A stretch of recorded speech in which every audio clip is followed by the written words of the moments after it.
Yung mga OFW na pagdating sa bahay, galing trabaho, wala nang oras para magluto. Dinadaan na lang sa pahinga. Minsan, kape na lang. Kaya, tinapay. Ang daming OFW ang hindi pinapakita sa kamag-anak ang tunay na sitwasyon nila.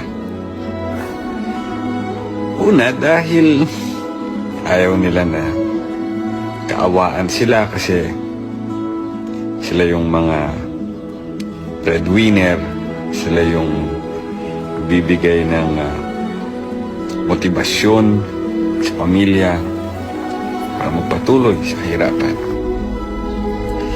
Ayaw nilang bigyan ng isipin ang kanilang kaanak, kanilang magulang, kanilang asawa at anak na nalilipasan pala ng gutom itong si worker, itong si OFW. Kaya kung meron kang kamag-anak o asawa o ama, nanay, OFW, kamustahin mo kung kumain na siya.